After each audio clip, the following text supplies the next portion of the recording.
Boa tarde novamente. Então nós vamos apresentar o projeto Janelas para o Mundo, porque alguns de vocês não nos conhecem ainda. Pouco antes da pandemia, a pedido na época do gestor da Unibis, que queria um clube de leitura para os 60 a mais aqui nesta casa. Aí fomos pegos pela pandemia e como o projeto estava pronto, a gente correu para fazer tudo virtualmente. E foi um samba-lelê, porque ninguém sabia usar Google Meet, Zoom, ou seja, a outra, Microsoft Teams, e todo mundo, o Sérgio fez com que a gente corresse e aprendesse, e assim nasceu o Janelas para o Mundo. E agora a gente está falando que o nosso objetivo é transformar a leitura de livros, o conteúdo de filmes e as oficinas de escrita em conversas literárias e culturais. A gente foi ganhando corpo e hoje a gente tem cinema, escrita e vamos ter outras coisas que possibilitem prioritariamente a interação, o diálogo e a conexão entre os participantes, resultando então na troca de informações. A gente está fazendo aqui um balanço. A gente está falando do projeto porque nós estamos comemorando 500 sessões literárias nos últimos 40 meses. No primeiro ano a gente fez só as clássicas, depois a gente nasceu as latino-americanas, as fantásticas, as expressivas, as especiais. O ano passado fizemos as especiais, bem especiais, as intergeracionais, as fabulosas. Então, aos poucos a gente foi abrindo e esse é o nosso resumo. 500 sessões literárias, mais de 400 autores nacionais e internacionais lidos, mais de 520 textos, porque às vezes a gente lê mais texto do mesmo autor, e 40 meses consecutivos de atividades. Aqui, o que nós fazemos juntas? A gente faz conexão, diversão e conhecimento, porque muita gente resgatou o gosto pela leitura, o gosto pela expressão e o gosto pelo filme, pelo cinema, sempre tendo como foco uma conversa aberta, liberal, entre amigos, em um ambiente de acolhedor e de confiança. Não é, como a gente fala, aula de literatura, não é aula de conhecimento linguístico, a gente gosta de estar junto, conversando, trocando e crescendo a partir de um ponto. Então, está aqui alguns dos nossos momentos, em termos de o que fazemos, a nossa diversidade. A gente tem as clássicas, e aí nós já começamos com um processo de um rodízio de mediadores. Então, hoje a gente começou com 3 mediadores, a Sônia, eu e Eurico. Aos poucos a gente foi ganhando amigos, a gente foi formando mediadores e a coisa foi crescendo. Hoje a gente tem esses 7, temos a Dora e estamos fazendo uma oficina para treinar e conseguir capacitar pelo menos mais 10 mediadores, porque senão o projeto também não cresce, não vai para outros lugares, que é a nossa intenção. Então, a gente está fazendo um curso gratuito para formar mais 10 mediadoras literárias. A gente tem, então, a conversa sobre filmes, a gente conseguiu uma conquista. O professor Terron tem o maior clube dentro da USP de Cinemateca. Ele faz 14 anos que ele faz lá dentro da USP um projeto chamado Filmes e Vida, e ele conseguiu vir prestigiar o Janelas. Então, às quintas-feiras, ele dá a sua aula, sempre uma conversa sobre um filme bacana. E temos também as expressivas, que estão no auge da sua produção.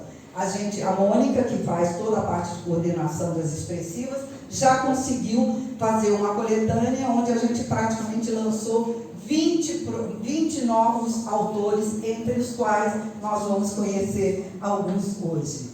E aí, então, a gente fala que a gente vai começar hoje falando dessas mulheres fantásticas, inspiradoras e suas trajetórias de vida. Então, eu queria chamar para ficar aqui no nosso quarteto a Célia, a Marie Claire, a Alissa e a Francine. E aí eu vou apresentar calmamente cada uma delas e depois nós vamos conversar com ela.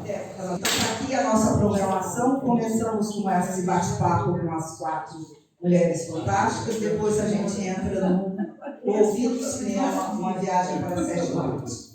Vamos começar então por ordem aqui, a Célia Morato. Não é ordem de idade, porque elas podem falar suas idades melhor do que eu. A Célia, ela tem aqui já 86 anos, né? É professora de História, aposentada, bacharel da PUC São Paulo, pós-graduada em História Social pela USP. Recentemente, até, ela fez um curso sobre fragilidades na velhice pela PUC São Paulo.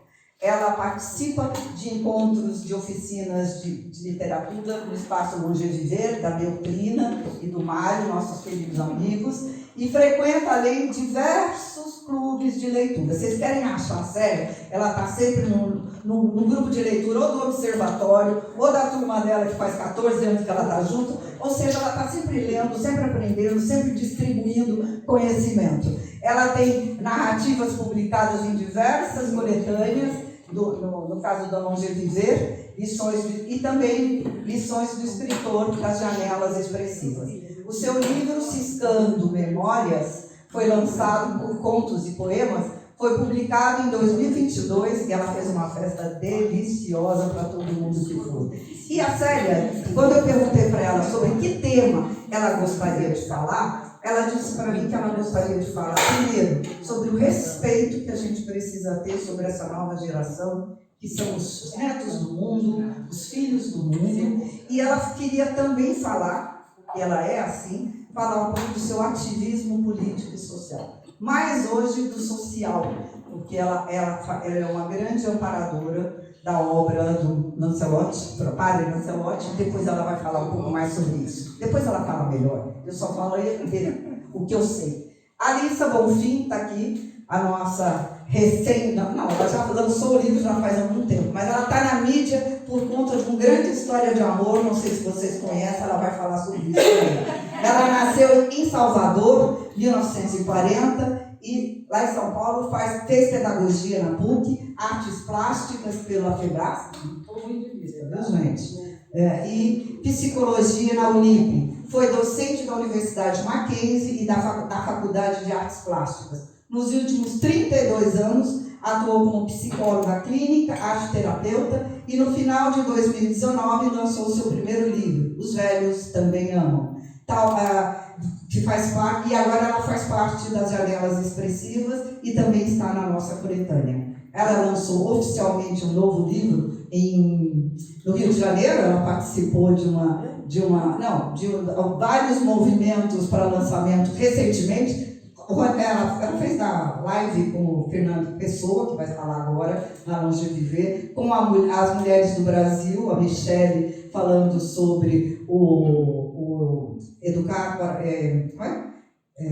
a causa da Michele é educação para o envelhecimento. Então, Lissa depois conta. E aí, quando eu perguntei para ela qual o tema que ela gostaria de falar, ela falou exatamente isso, que ela gostaria de falar sobre a libertação desse amor na envelhecência, que a ousadia que ela ganhou, o protagonismo que ela adquiriu nesse lado que é o emocional. Então temos gente falando do social, gente falando do emocional e afetivo. Temos agora a Franci, se não me engano. Não, Marie Claire. Marie Claire é natural de Paris, né?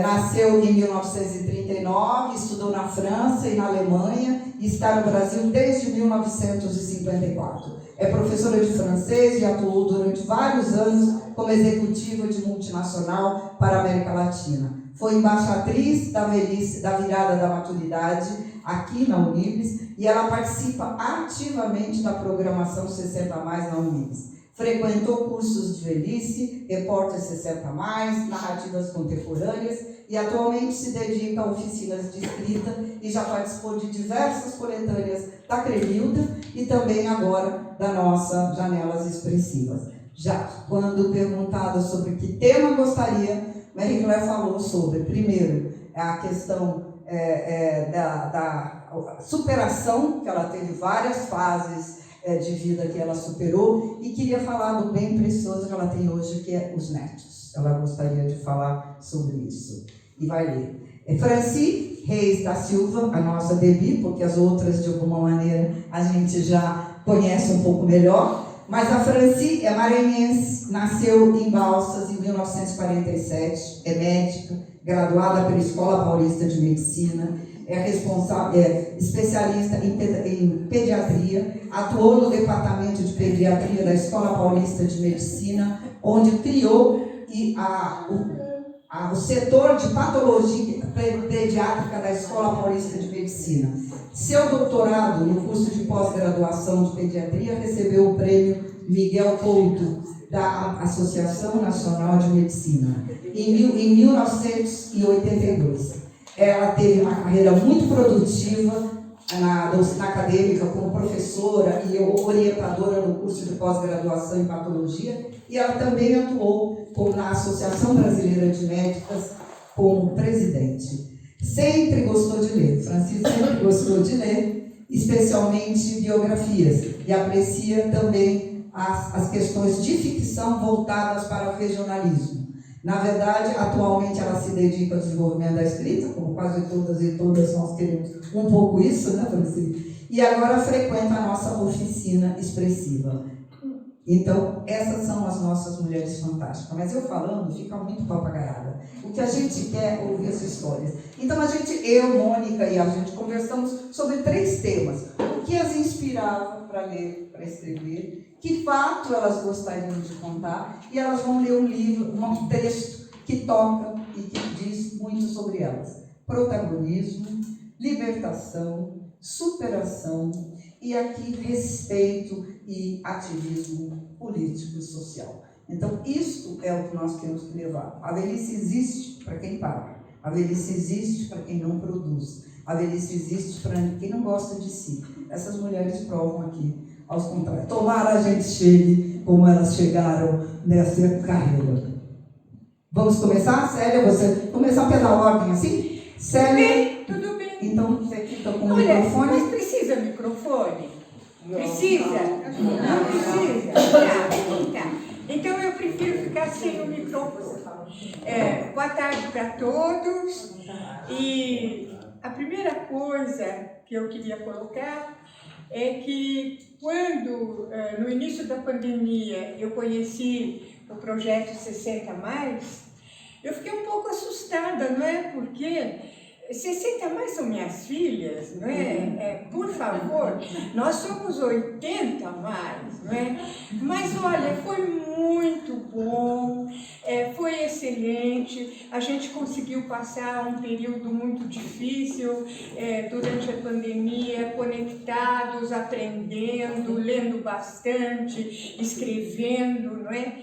Então, a gente se tornou aí muito amigos dentro desse projeto 60+, em particular com as janelas, né? Agora, eu queria dizer que eu não sei se fui eu, mas se fui eu assumo. Nas janelas expressivas da Mônica, a gente fundou o Fundão.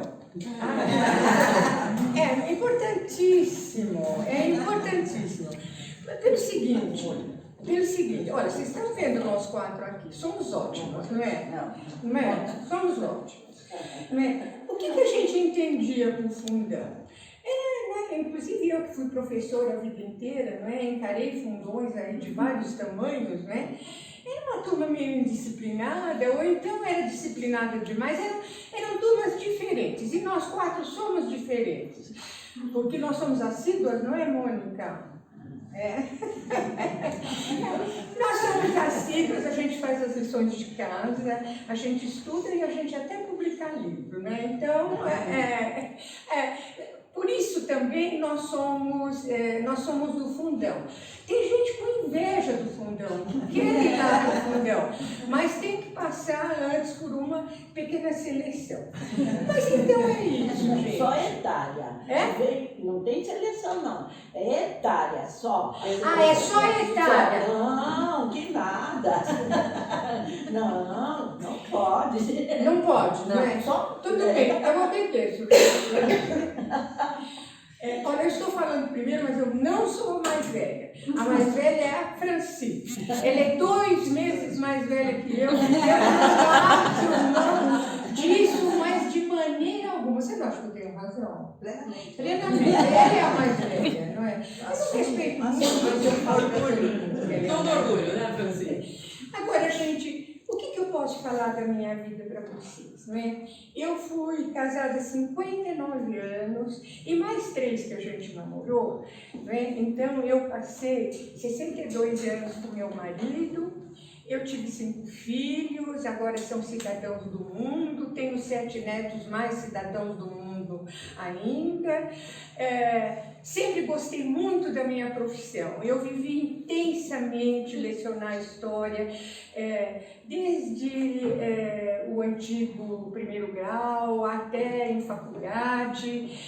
Só que chegou na época da aposentadoria, eu cansei, né?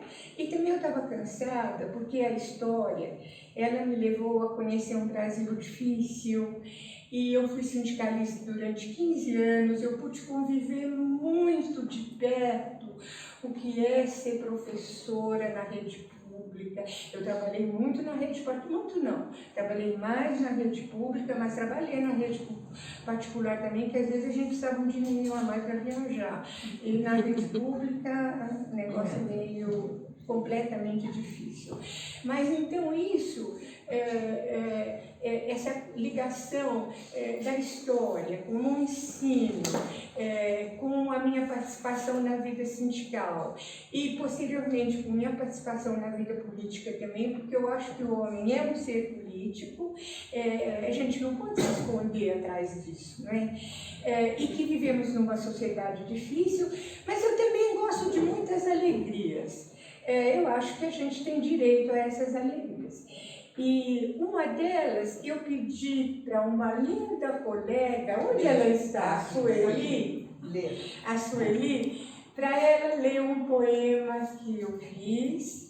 E essa leitura desse poema é dedicada para Irene, que é a mãe. Eu acho que você vai gostar, viu, Irene? Depois nós conversamos sobre ele, tá? Que tem uns segredinhos lá, eu conto para você, tá? Só para você.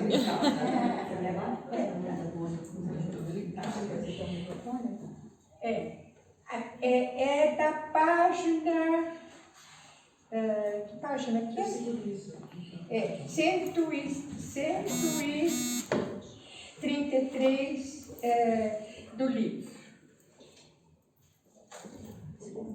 E você que vai ler? Hã? É segurar. O que é isso?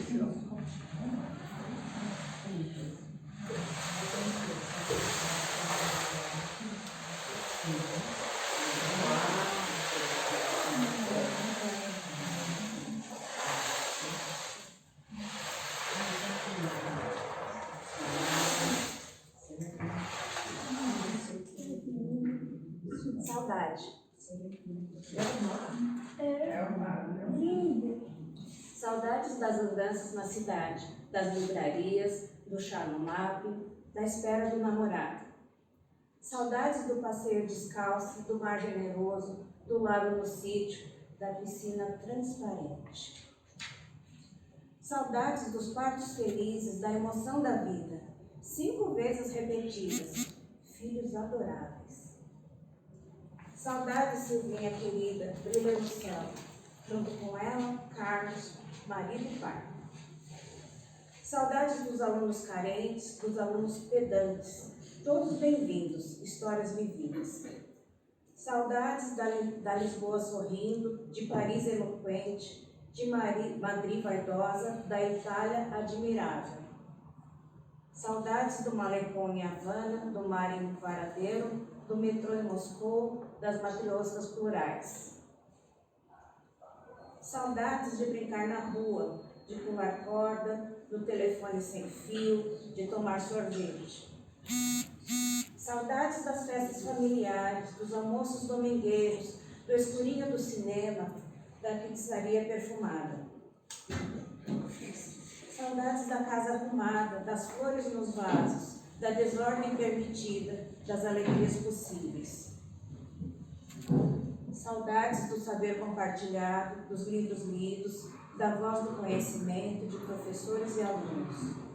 Vá embora, Covid, malvada dor, leve consigo esperança perdida. Volte logo ao tempo de amar, traga consigo o milagre da vida.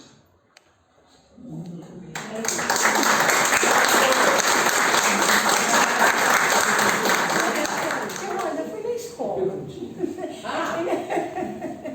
Fui na escola.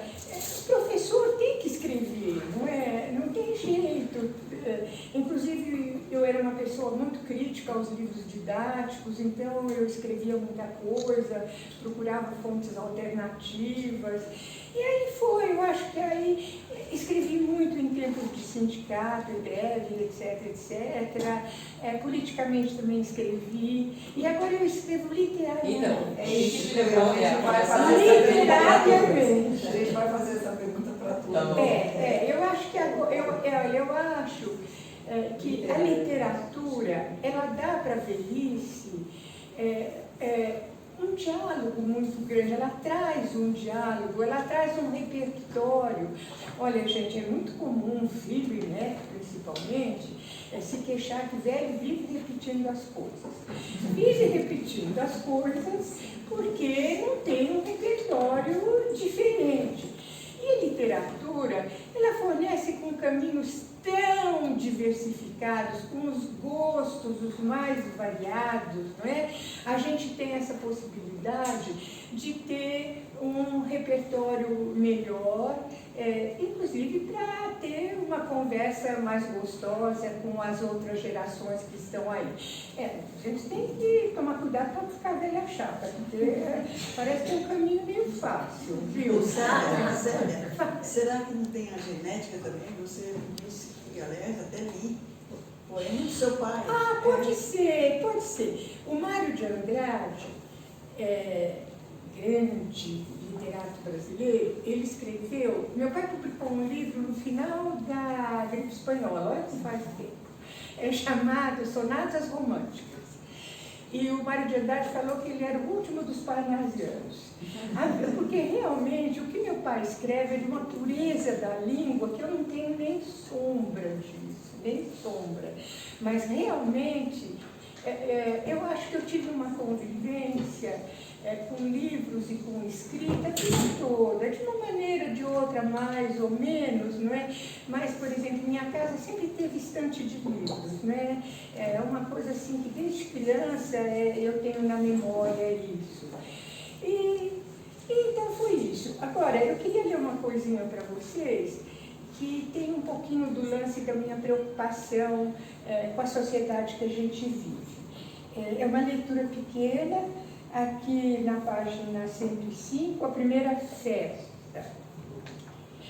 Bento avisa ao mestre de obras onde trabalha que hoje sairá mais cedo para um compromisso inadiável. Está morando com Wanda, mãe de linda menininha que hoje completa 3 anos. O casal está junto há pouco tempo e ontem à noite conversaram sobre o dia seguinte, 4 de junho. Quem faz o aniversário amanhã? Pergunta a Wanda. Não sei. Não lembro, diz Bento. É um dia especial, aniversário da Lourdinha, minha filha. E o pai dela, onde está? Na prisão. Que triste. Sim, muito triste, pois foi preso vendendo drogas nos fundos da padaria São Miguel, onde eu e sua filha, por coincidência, naquele dia e hora, comprávamos pães para acompanhar a sopa do jantar. Foi horrível vê-lo correr pela padaria fugindo dos policiais, imobilizado e jogado no camburão com algemas. Ela, até hoje, lembra a cena e chora. Eu acho certo que ele continue preso, pois estava enturmado com pessoas perigosas, não era feliz e, ultimamente, estava impossível nossa convivência. Pouco se importava com Lourdinha, que, mesmo assim, aprendeu a chamá-lo de pai. Bento fica quieto, reflete, pensa e propõe à mãe comemorar naquele local o aniversário da filha, para apagar de sua lembrança o ocorrido com o pai.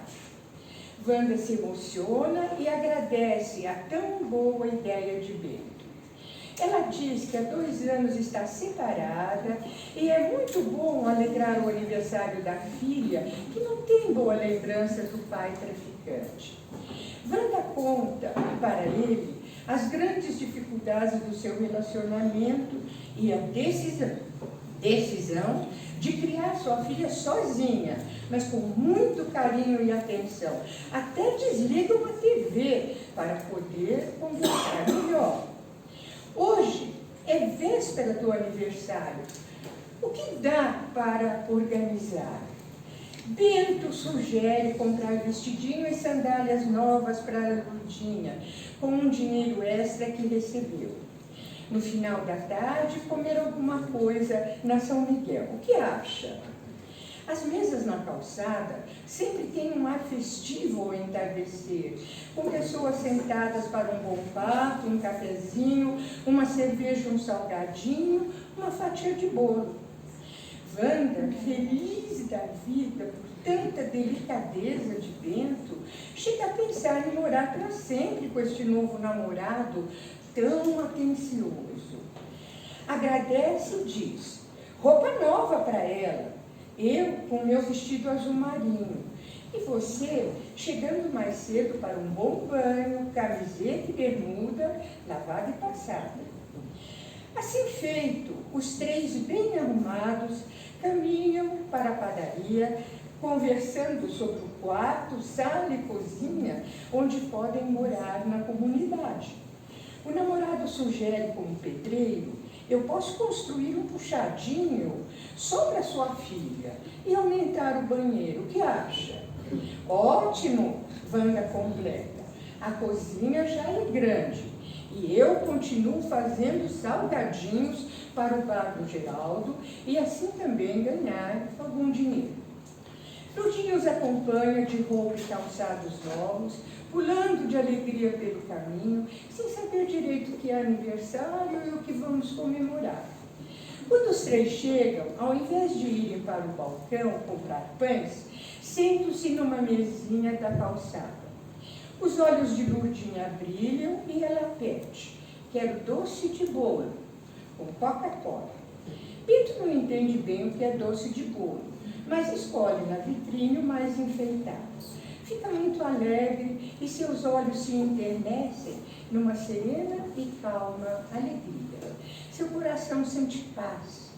Lembra que num relacionamento antigo teve uma filha falecida com meningite e nunca pôde lhe proporcionar um aniversário, por mais simples que fosse. Sentiu-se realizado e foi buscar cervejas para ele e a nova namorada. E lá ficaram três pessoas queridas, rindo e conversando ao entardecer, fazendo planos de viverem juntos e, quando for possível, aumentar a família. Felizes? Sim. Até quando? Não sabem. Enquanto durarem bem-vindas emoções nos caminhos do amor. Agora, a esperança brilha nos olhos dos três, ao redor de uma mesa festiva, na calçada da padaria São Miguel. Eu pergunto para vocês, será uma nova família? É isso.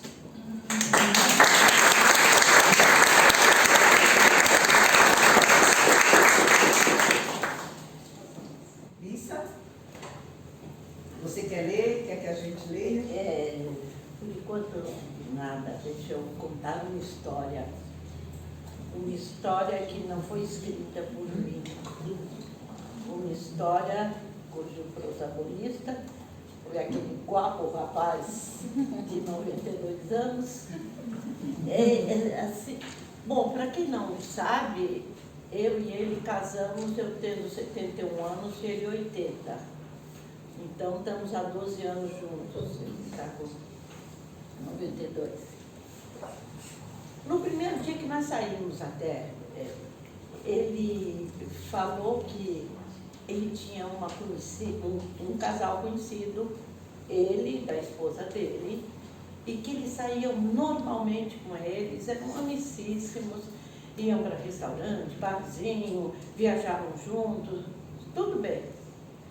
Que depois, em determinado instante, o marido do amigo morreu.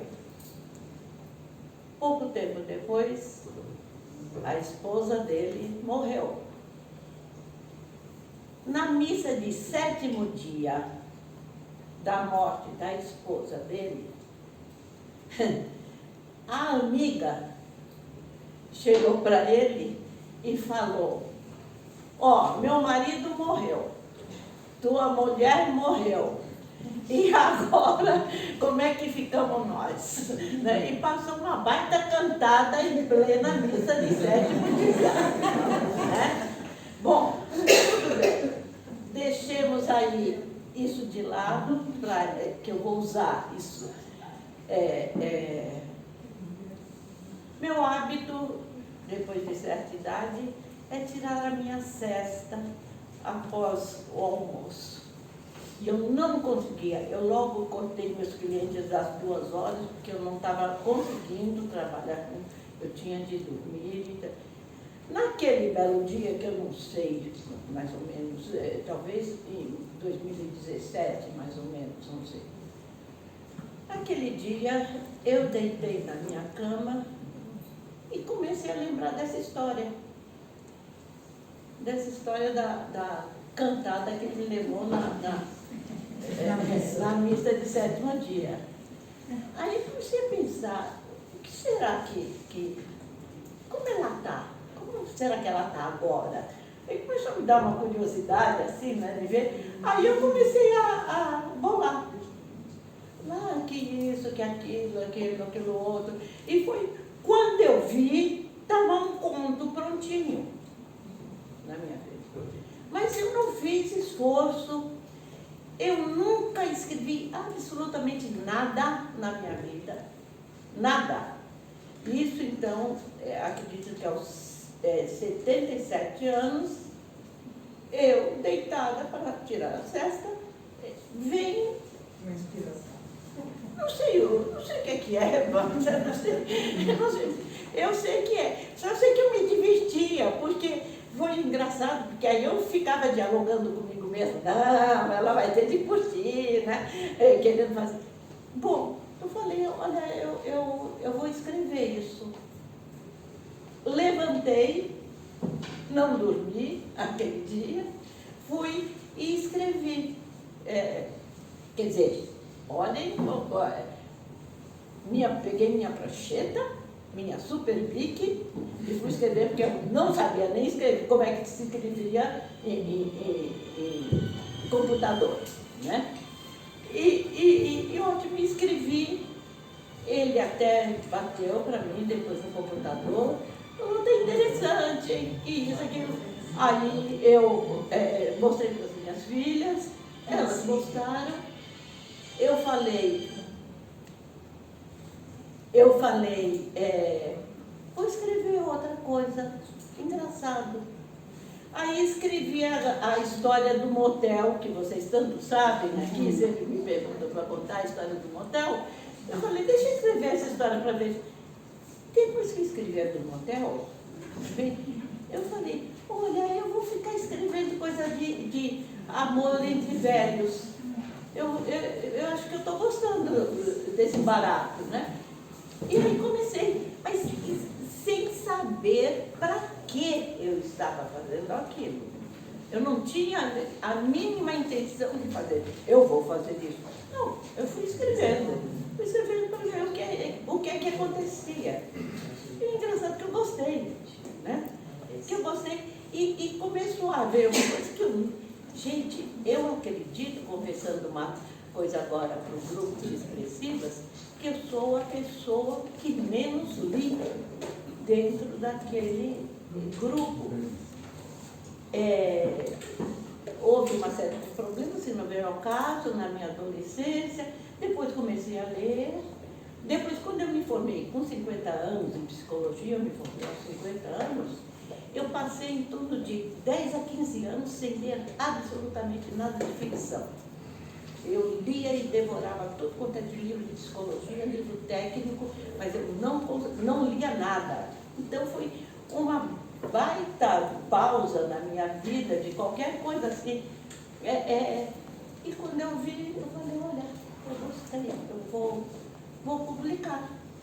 E aí eu publiquei, né? Só para vocês terem uma ideia do que é, eu só vou ler a primeira página do livro. O título eu aí escrevi Os velhos também amam. Lembrando do título dos brutos, também amam, né? Eu aí pus os velhos também amam. E pus assim, agora, Mônica, aquilo que você me falou exatamente. Quando eu li isso aqui, eu falei, vou pegar esse trechinho, que é bem pequenininho, e é o começo do livro, mas quando eu comecei a ler, eu falei, olha, se a Mônica estivesse aqui, já ia dizer isso, aquilo, aquele outro, né? Bom, mas só para vocês verem mais ou menos o estilo. Geralmente eu tiro sarro das coisas, eu brinco, tenho alguns sérios, mas geralmente ele estava comemorando o 3º ano de solidão. Imaginem, comemorar a solidão. Às vezes se achava totalmente insano, mas foi um hábito que aconteceu.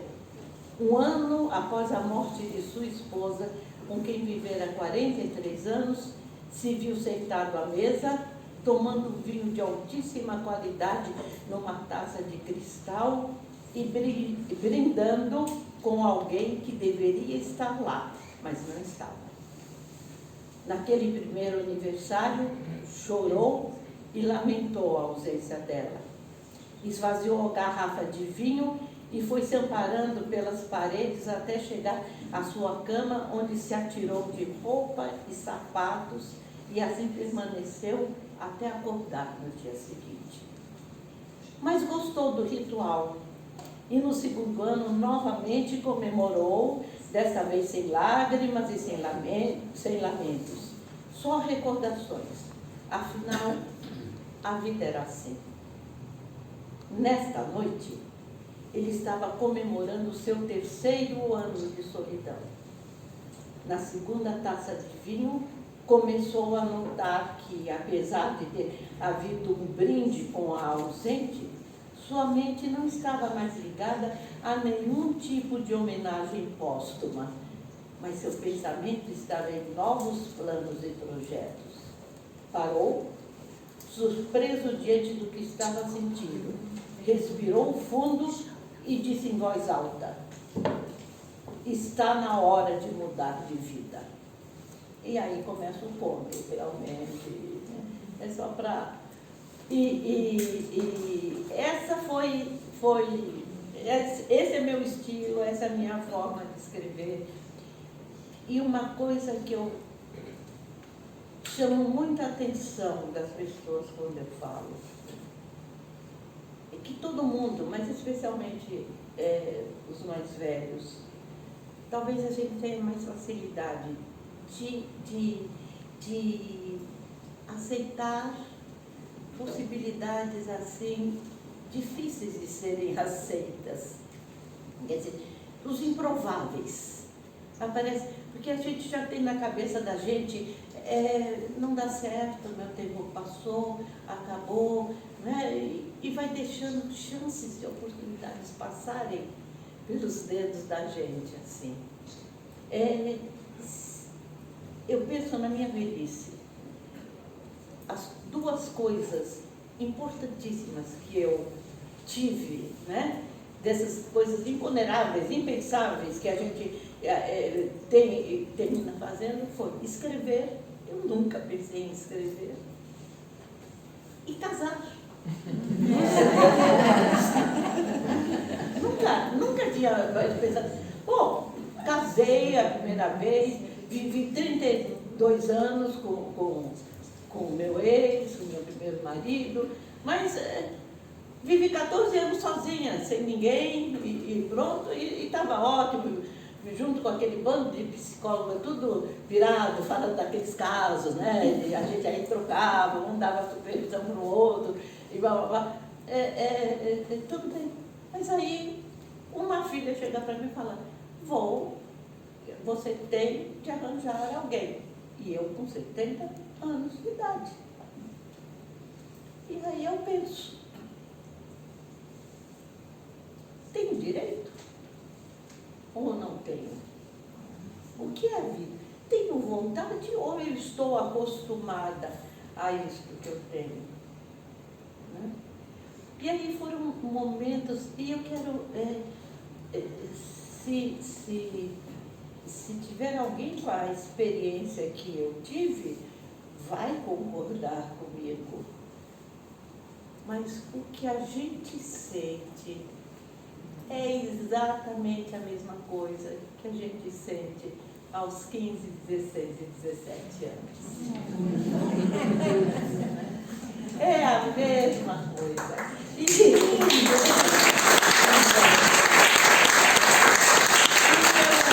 me vi, meus amigos, pela primeira vez, aos 70 anos, quase fazendo poucos dias antes dos meus 71, entrando pela primeira vez no apartamento de um homem.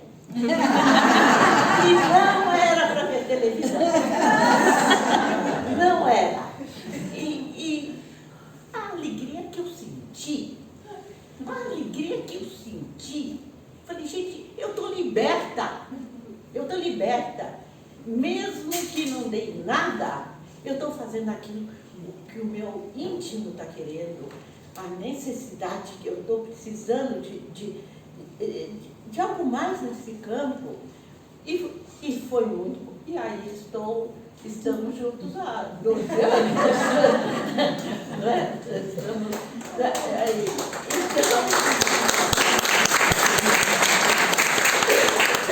Para terminar a minha fala aqui, ele fica sempre querendo que eu leia a dedicatória que eu fiz para ele.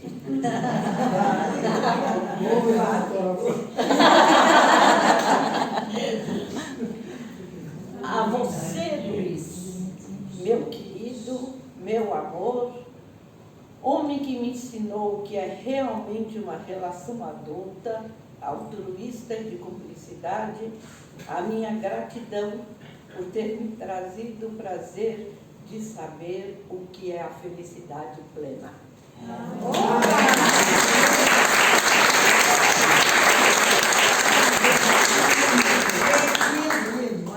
Célia, é emocionante, eu me emociono. Vale a pena. Bom, agora então, na sequência temos uma Reclera. Aí sim. Agora é você.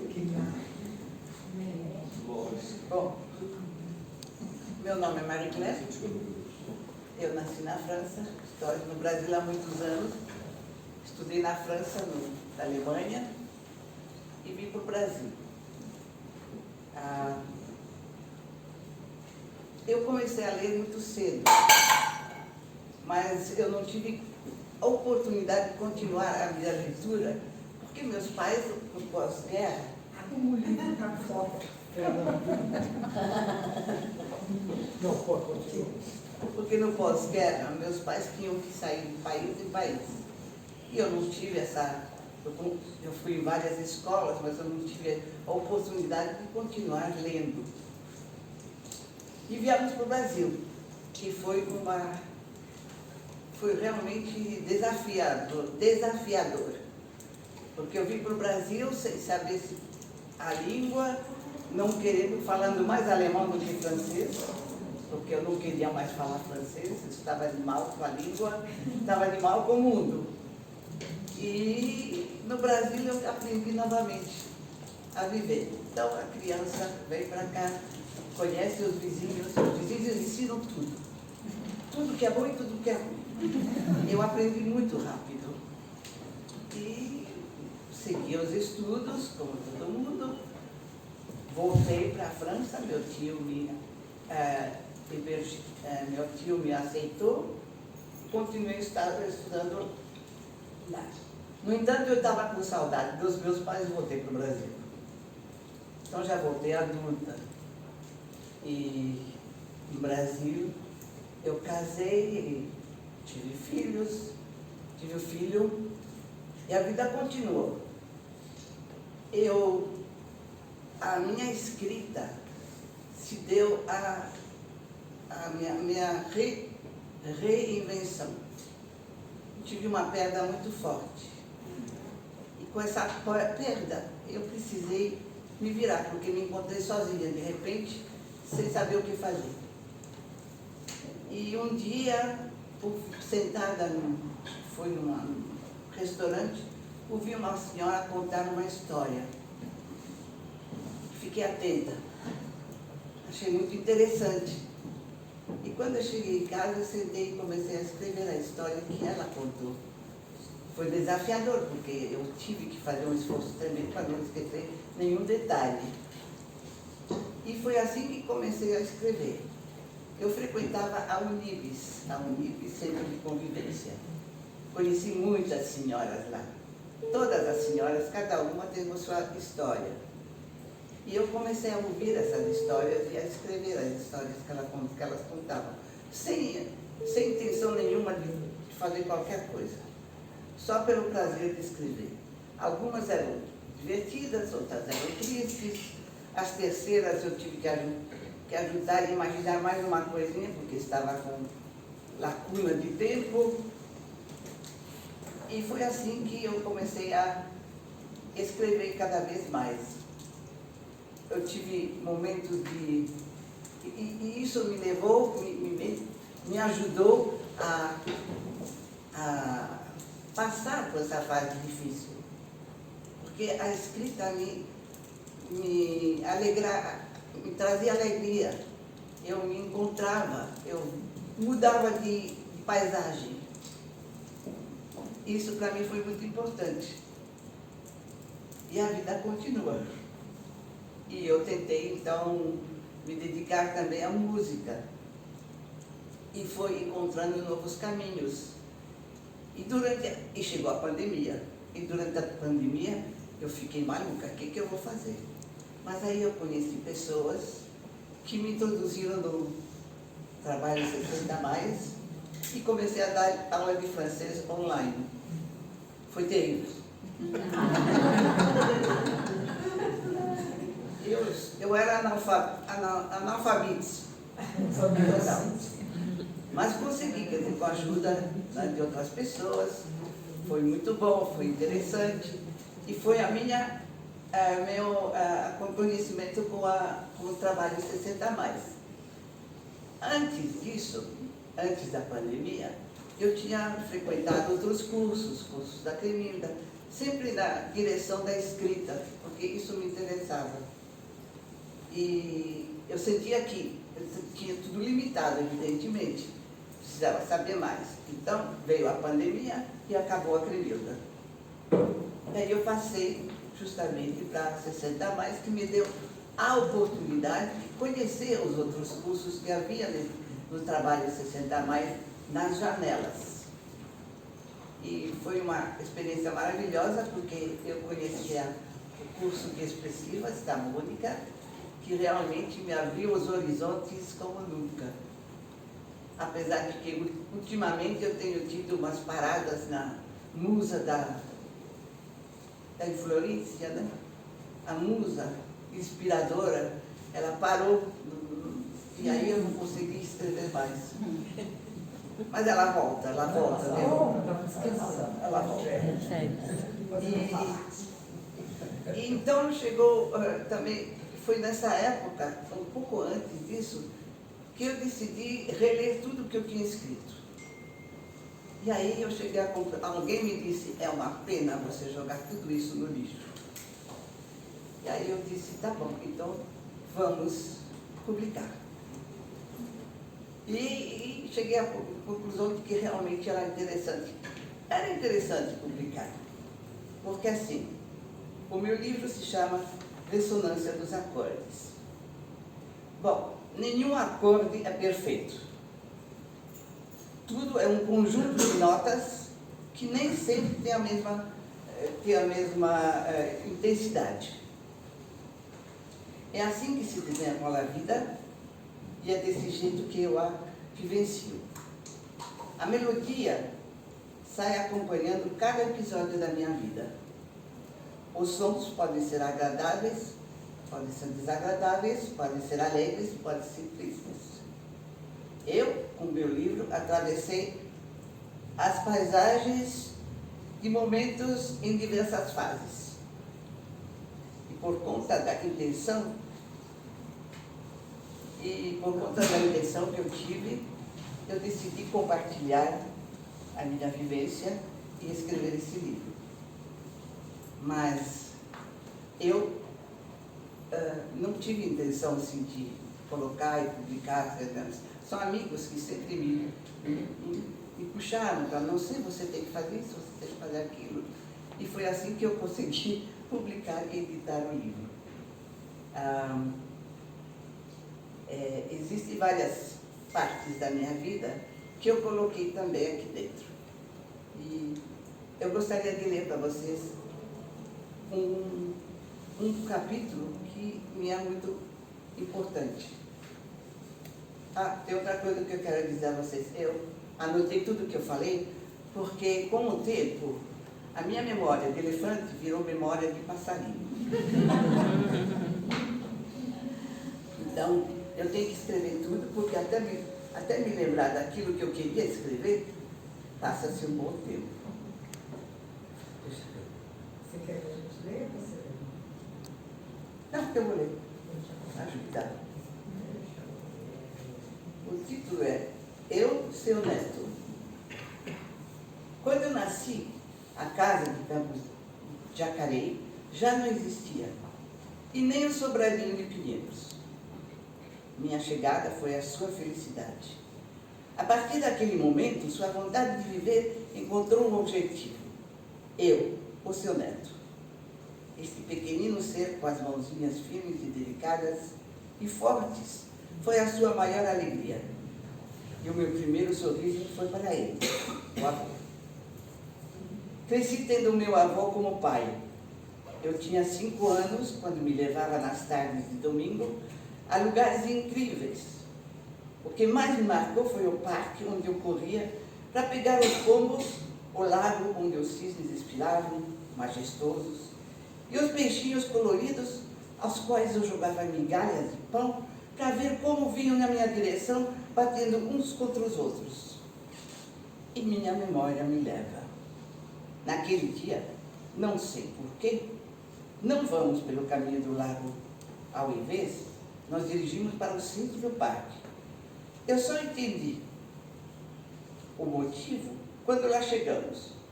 Com um olhar misterioso, o avô disse: feche os olhos e só abra quando disser que pode.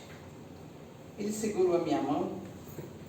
Eu me sinto tão protegido, não tenho nenhum medo, mesmo com os olhos fechados. Bem, não tão fechados assim. Eu confio nele. Agora pode abrir os olhos devagar. Obedeço e ele me mostrou uma linda pipa azul e vermelha em forma de pássaro. Olha, é tudo que consegui. Oba, é tudo que consigo dizer. Estou tão surpreso que só fico admirando a minha primeira pipa e o vento balança no céu, igualzinho aos galhos da árvore. Eu estou em êxtase e muito feliz. Vovô me mostra como devo fazer e a pipa voa cada vez mais alto. Corro e pulo de alegria, segurando a linha com firmeza para não perder esse precioso pássaro. E grito: vai, voa mais alto. O vento leva a pipa e a pipa me leva.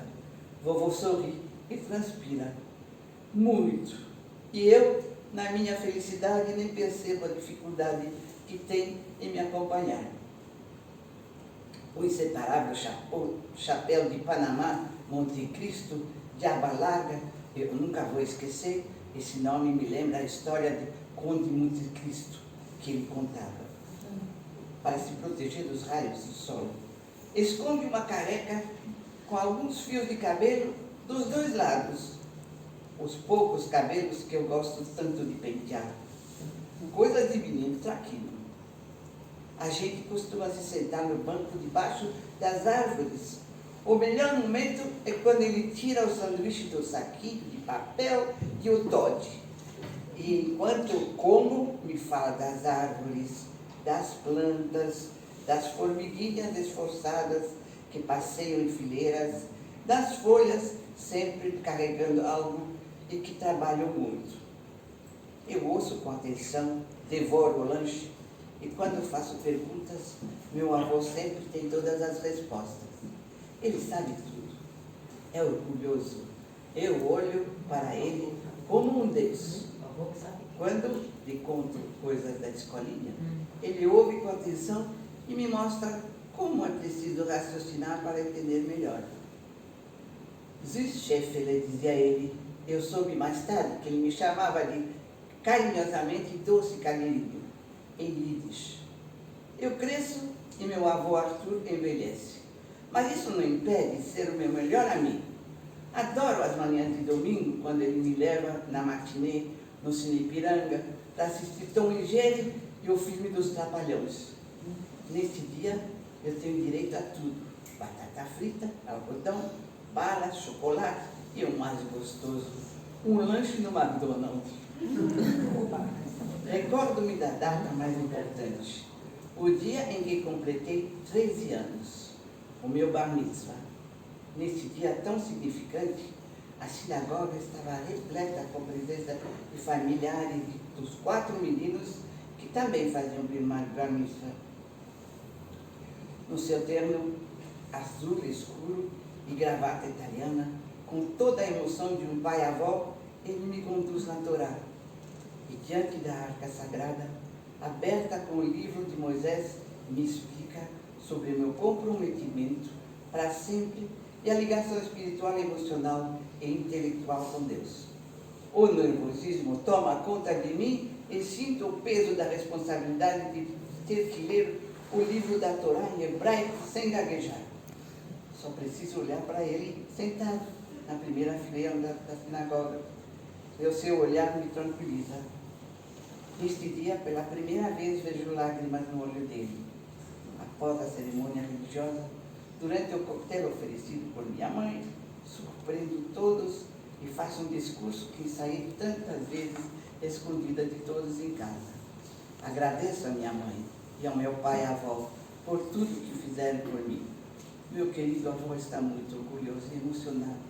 O grande amigo dele, Rabino Sobro, também presente, aperta sua mão e o parabeniza. Pouco depois, com ar misterioso, ele me chama para outro recinto e me presenteia com uma carteira de couro contendo R$100.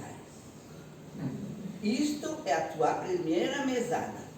Você agora é um adulto, haja como tal e pensa 2 vezes antes de gastar. A partir de hoje, você receberá uma mesada e caberá a você usá-la com parcimônia. Parcimônia. Ele deve ter razão. Estou surpreso e radiante. É o dia mais feliz dos meus 13 anos. Meu avô, meu grande amigo e protetor, que sempre me compreende e esclarece as minhas dúvidas. Tenho enorme respeito e amor por este grande homem, cujo rosto fica mais enrugado a cada dia que passa. Não esqueço as histórias da Torá que me conta de noite, sentado na minha cama, e sempre com um final para refletir.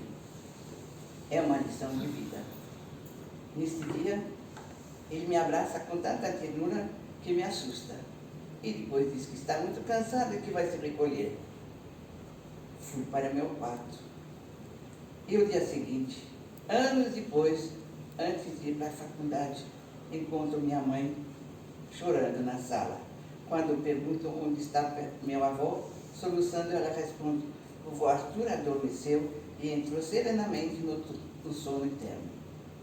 Fiquei desnorteado com a notícia tão repentina e me pôs a chorar nos braços dela. Não foi um enterro normal, foi uma homenagem e despedida silenciosa de uma pessoa especial e muito querida, com a presença dos numerosos amigos, entre eles rabinos e padres, sem distinção. Eu dedico esse texto aos netos e avós que se amam, porque é um erro misterioso que abraça as gerações na perenidade do tempo. Os netos pensam que os pais e avós são permanentes, e quando se retiram para o descanso eterno, não suportam a enorme vazio.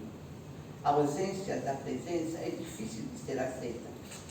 A saudade fica e é dolorida, A superação demora, mas o tempo suavizador e a saudade fica para sempre.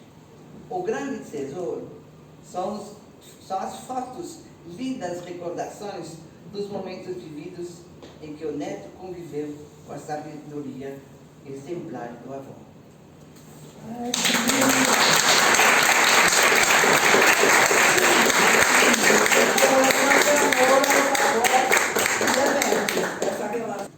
Boa tarde a todos.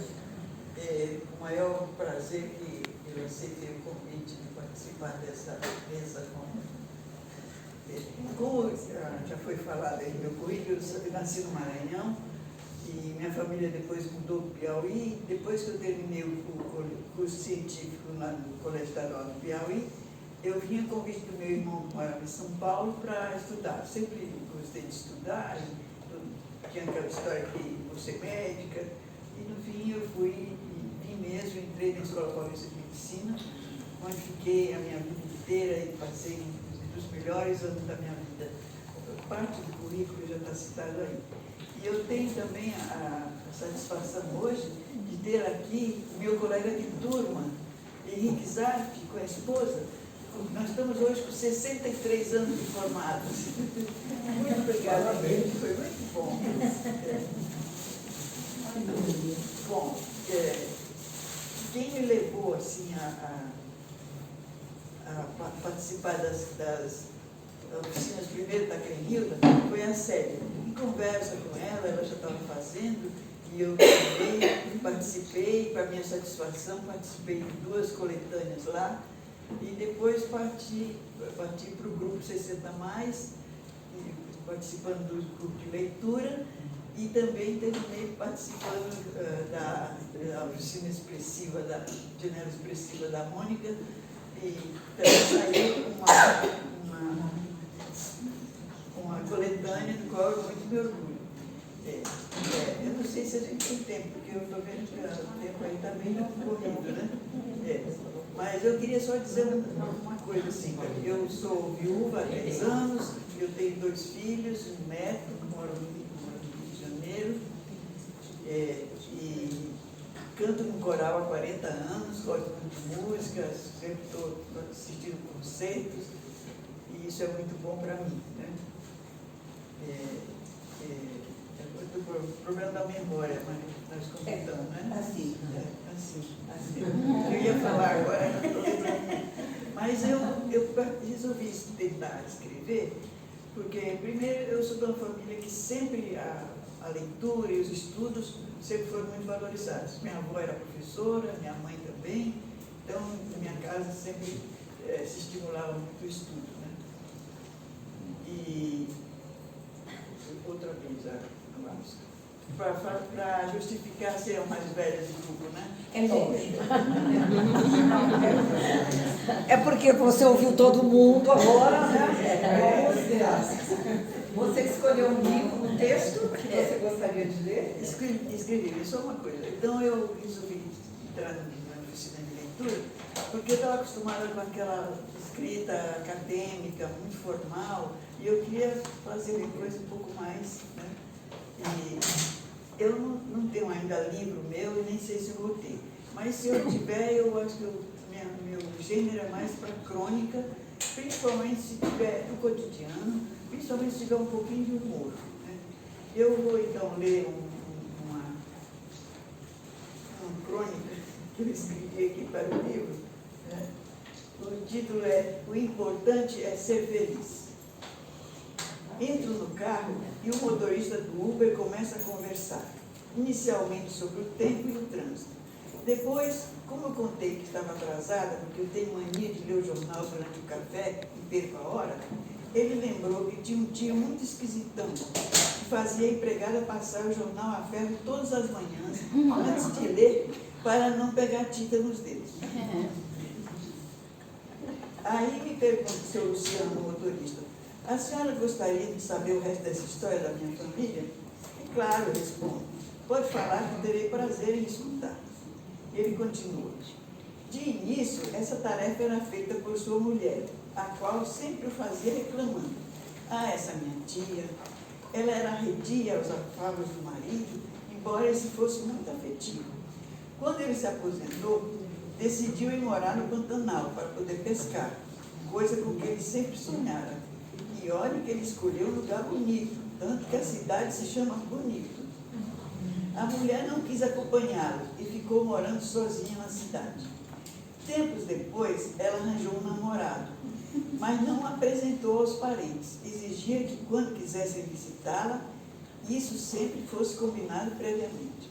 Certo dia, um sobrinho que morava no interior chegou sem avisar e, sem querer, descobriu que o namorado da tia era uma mulher. Veja só assim. E o seu tio, seu Luciano? Ah, meu tio se casou com a empregada, aquela que passava jornal na cidade. Aquela que sabe o jornal a fé. Ele continuou pescando, feliz da vida. E ela? Não precisa mais passar o jornal a fé, pois ele agora lê as notícias online.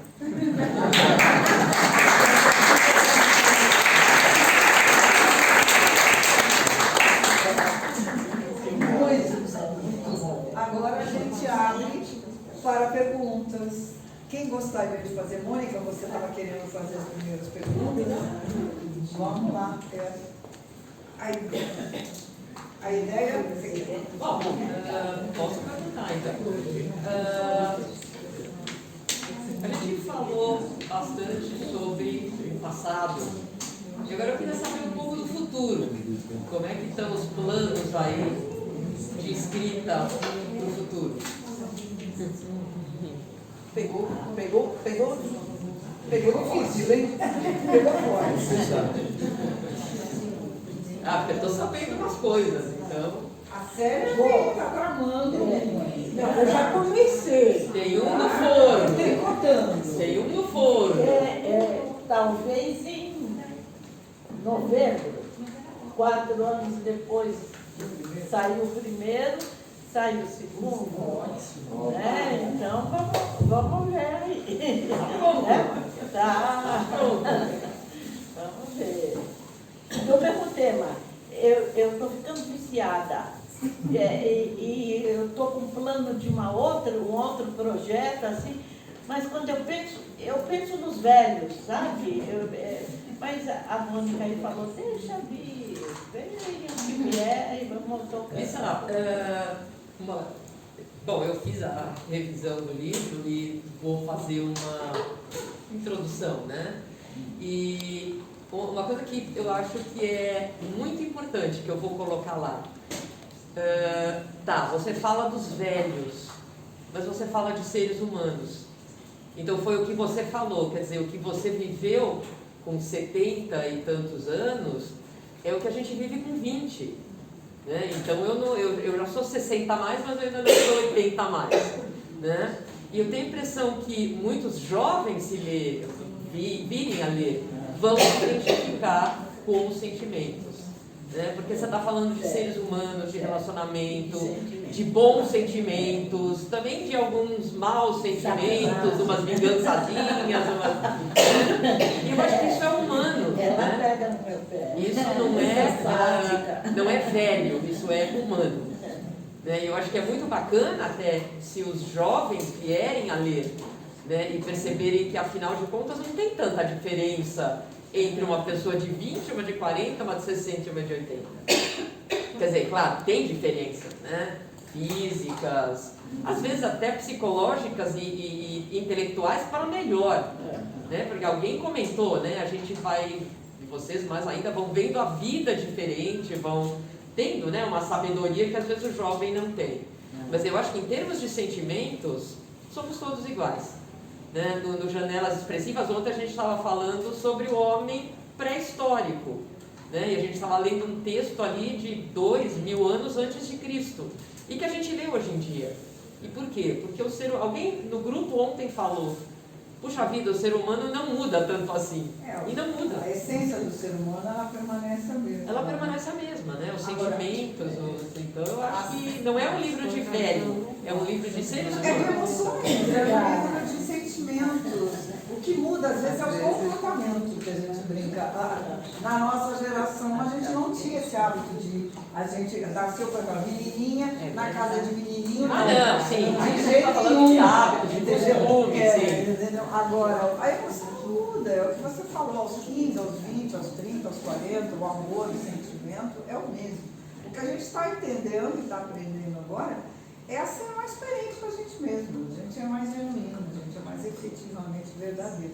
A Célia falou, agora você tem uma lucidez, você continua a olhar com a sociedade, com as relações sociais, políticas, e hoje você tem um entendimento que você não sabe que não vai mudar, mas você minimamente se dedica a contribuir e a devolver para a sociedade. Porque esse é um ponto que nós trabalhamos um pouco mais na velhice. Ao invés de consumir e usufruir, você entra numa etapa de devolver, de contribuir, de colaborar. Então é um processo diferente também, né, Sérgio? E eu acho que isso é uma coisa que está muito importante nesse momento, porque eu acho que eu sou uma educadora, eu trabalhei em sala de aula há mais de 40 anos, agora estou trabalhando numa sala de aula um pouco diferente, muito mais prazerosa, por sinal, mas eu acho que tem muitos valores, tem muita coisa que tem que ser resgatada. A gente brinca, começa pela leitura, que é o que elas falaram, começa pela leitura, que abre, que muda, que ajuda a enfrentar o problema, a encontrar soluções, a superar, às vezes, uma situação.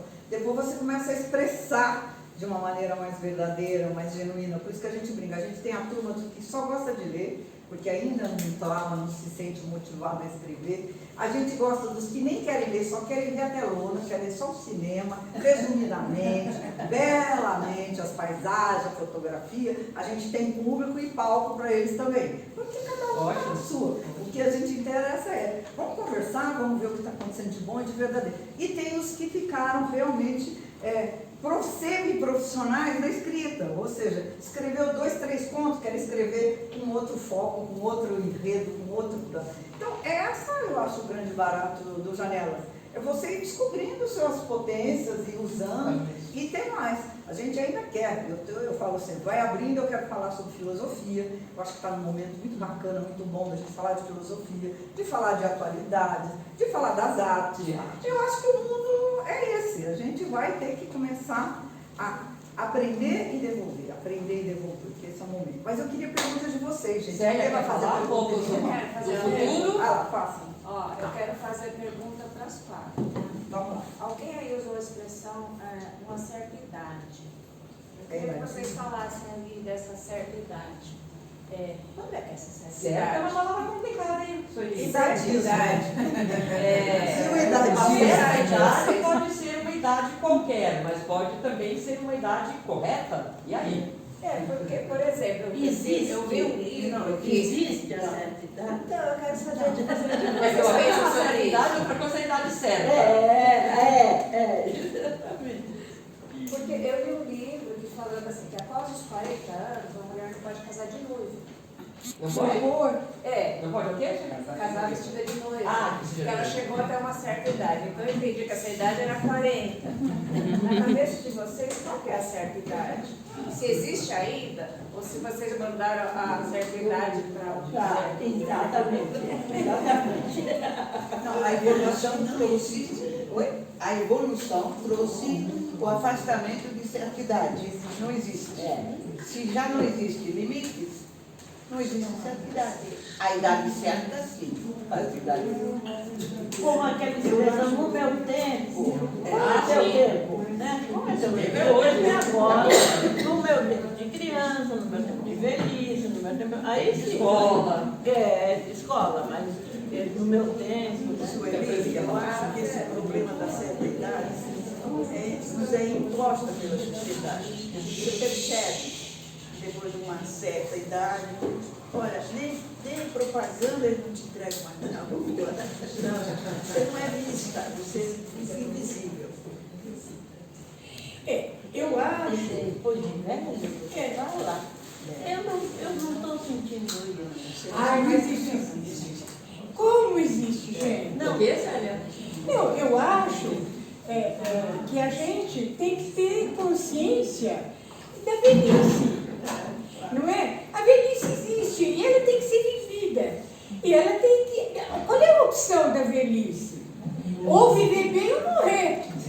Vamos viver bem, vamos viver bem. Agora, Agora, eu acho que a gente tem que encarar a velhice. Agora, os jovens. Talvez os jovens tenham razão, tiveram pais chatos, mães chatas, avó mais chata ainda, sei lá.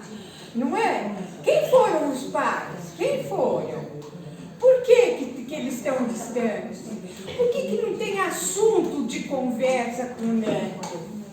Eu tenho um neto aí de 41 anos. A gente conversa muito, não conversa? Conversa sobre. Mas com outros a gente não conversa. Não é? Eu tenho uma coisa muito triste, eu tenho netos que foram embora estudar e ficaram mundo afora. Mas isso vale para amigos também. Sim. A gente tem amigos com quem a gente conversa e amigos, entre aspas, com quem também a gente não conversa, né? Porque a gente acaba pondo isso na família como se na família todos tivessem que se dar bem, todos tivessem que pensar no mesmo jeito também, né? E olha, gente, há pais, há mães, há velhos. Sim. Não é? Agora, eu acho que o que tem que acontecer é uma procura de entendimento, é uma procura de amizade, é uma procura de conversa. Não é? Trocar, conversar. Isso tudo leva a gente bem longe, não é? Márcia, eu queria falar uma coisa. Por favor, perguntem, gente, porque daqui a pouco a gente vai dar um pequeno intervalinho para as pessoas irem no banheiro, tomar uma aguinha, comer alguma coisa, e entramos, e a gente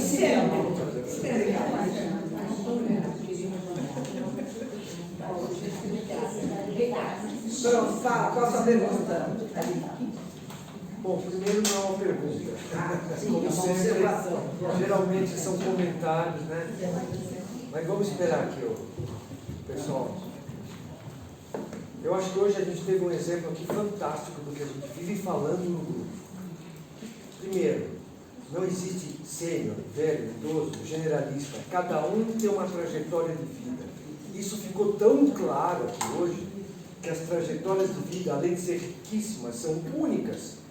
Ontem eu falei com uma jornalista isso. Tem 8 bilhões de pessoas, não tem uma pessoa que tem uma trajetória, um ser igual ao outro. São 8 bilhões de trajetórias de vidas diferentes. Isso ficou claríssimo. E outra coisa que ficou clara, você falou, eu me libertei. Essa coisa da liberdade, que você ousa, que eu chamo de ousadia madura. No meu propósito, um vídeo lá, que é ousadia madura? Não é ousadia de eu vou me jogar da janela para ver se eu... Não é esse tipo de ousadia. É uma ousadia que você sabe que você corre algum risco, mas você ousa um pouco. Que nem todas aqui ousaram. Todas aqui ousaram. Né? De se abrir, primeiro, se abrir, falar da sua vida. De deixar um legado. Porque isso que a Márcia acabou de dizer, chega uma época que você quer deixar um legado. Você fala, pô, eu passei por aqui, não fiz merda nenhuma. Então, esses livros e essas vivências, fora o legado familiar que vocês têm, legado. Tem um legado agora que são as obras, né? Essa sequência de obras. Então, aquela história, ter um filho, escrever um livro, né? Plantar uma árvore, isso aí está valendo. Está valendo. Está valendo. E eu achei fantástico, por quê? Porque você tem outros elementos que a gente vive falando no grupo. Bom humor. Bom humor. Leveza, bom humor. Leveza, bom humor, comprometimento, colaboração. Resiliência. Isso aqui foi um exemplo concretíssimo do que a gente é. Sênior ativo, protagonista da sua vida. Quer coisa mais protagonista, por exemplo, da Lisa, quando ela conta as histórias dela com quer dizer, da ousadia. Conhecer o Luiz, Não, e tudo. Tem 1000 histórias que a gente também... Nem foi no baile dos idosos, né? Aquela coisa tradicional. Baile da terceira idade. Não foi baile, não. Foi lá, velha, não foi. Meios normais e atuais. Então, eu acho que hoje aqui, tudo que a gente fala nas reuniões do grupo, há 6 anos, há 6 anos e meio que a gente fala coisas, e agora a gente está vendo aqui, isso está muito claro, cada vez mais, e que as Blue Zones vivem falando da importância de você. Isso aqui é o Moai, isso aqui não é o Moai, isso aqui é um tipo do Moai, é um grupo de apoio. né? É um grupo de apoio, não pode ser um clássico lá de Okinawa, mas é um grupo de apoio, né? Tem a família, tem os amigos, tem as pessoas que acreditam na mesma fé, enfim.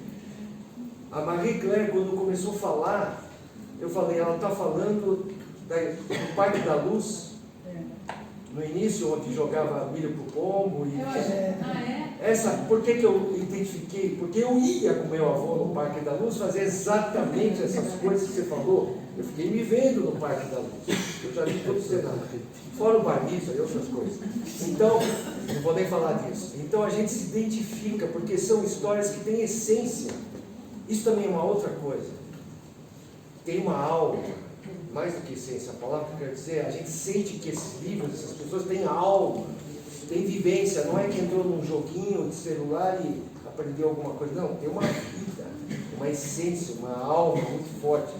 E isso é deixado em parte para os netos, né? Fantástico a história dos netos. Eu não vou nem falar do avós e netos, brincando com os avós, que é uma das iniciativas lá do Trabalho 60, né? Que essa relação... Lembranças que falam. E a gente guarda, então, filma.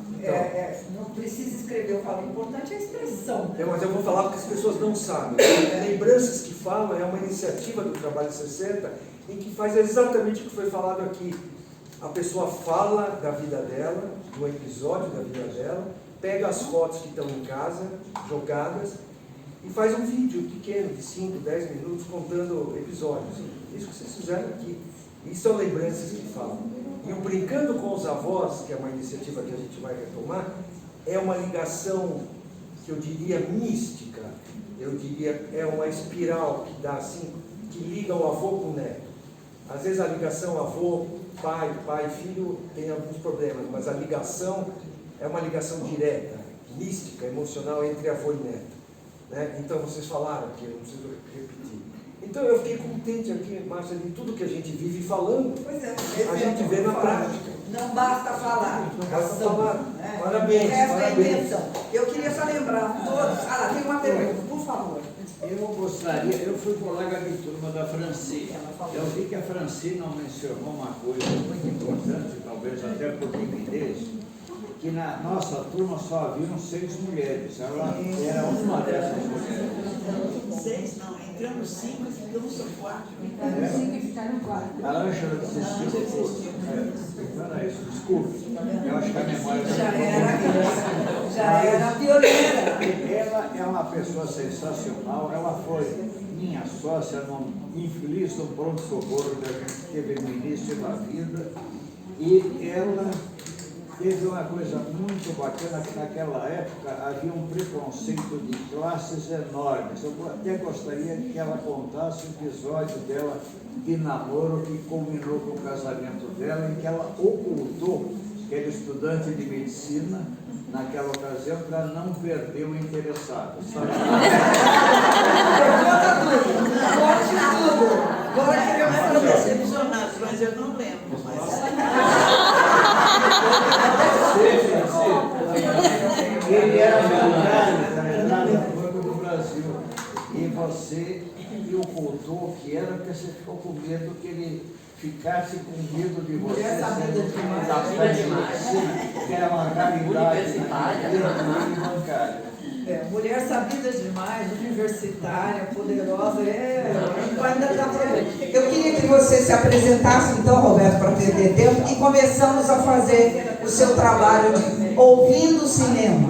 Por favor, apresente-se ao pessoal. Nós estamos aqui agora umas 25, 30 pessoas. Bom, sejam muito bem-vindos ao workshop Ouvindo Cinema, uma viagem sobre as ondas sonoras da sétima arte. Eu sou Beto Estrada, eu sou maestro, compositor, arranjador, com uma vasta história no cinema brasileiro, e sou também o criador dessa palestra, que nada mais é que um tour sobre a maravilhosa música de cinema e seus compositores. Nós vamos percorrer 6 estações. Cada estação levará o nome de um grande compositor que, com a sua maravilhosa música de cinema, pontuaram cenas inesquecíveis na cinematografia brasileira. Tá? A nossa primeira estação chama-se Ludwig von Beethoven. Você deve estar perguntando por que eu botei Beethoven nessa viagem. Porque Beethoven foi o pai da música programática ou música descritiva, que é a técnica utilizada pelos grandes compositores. Qualquer compositor de música de cinema utiliza a técnica da música descritiva para pontuar cenas em filmes em todo o mundo. Tá certo? E como é que aconteceu isso? Em 1808, Beethoven foi conhecer os campos de Viena e viu a beleza das danças campesinas. Se apaixonou pelo amor dos camponeses por Deus, a adoração a Deus, né? Viu aquelas planícies lindas, cheias de árvores, de flores, de rios, de riachos, presenciou as tempestades, e aí ele saiu, voltou para casa, pegou a sua partitura e começou a escrever na sua melodia algo que descrevesse melodicamente aquelas cenas. Assim, ele criou a primeira música descritiva erudita, que é, como eu disse anteriormente, a técnica utilizada pelos compositores. Então, eu peguei os 5 movimentos desta maravilhosa sinfonia, compactei, busquei imagens que tivessem a ver com cada uma dos movimentos e fiz um clipe para que vocês degustassem um pouco da 6ª Sinfonia, Opus 68, em Fá maior, a Pastoral.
parceira a vivenciar um sonho.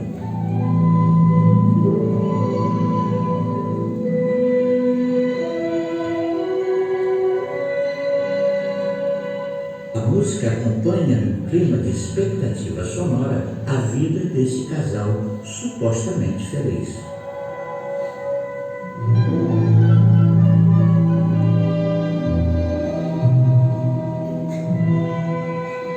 Um oboé executa um trinado em escala decrescente.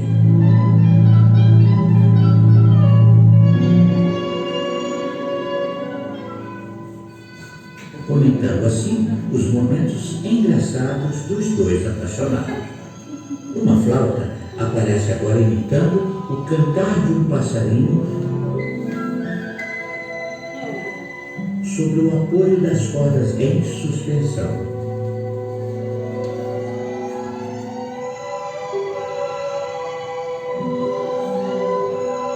O arranjo do maestro Hexing funciona perfeitamente na moldura desse som.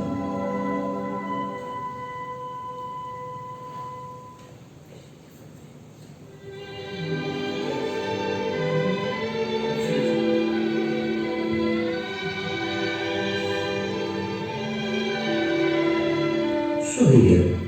Qual a utilidade do choro? Sorria. Você descobrirá que a vida ainda vale a pena.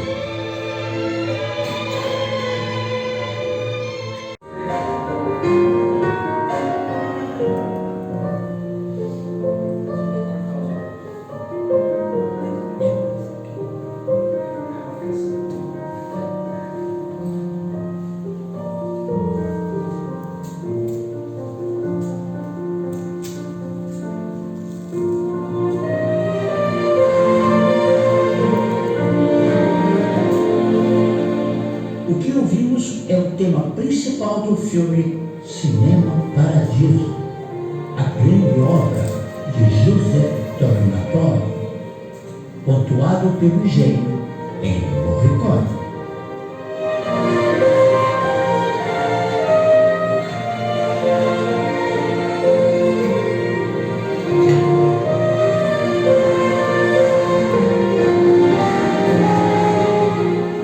A orquestra agora repete a mesma arquitetura melódica do piano, pontuando o sentimento do personagem Totó, que relembra o saudoso Cinema Paradiso. Percebe bem, é o ruído da máquina, do trem, que produz a parte rítmica da música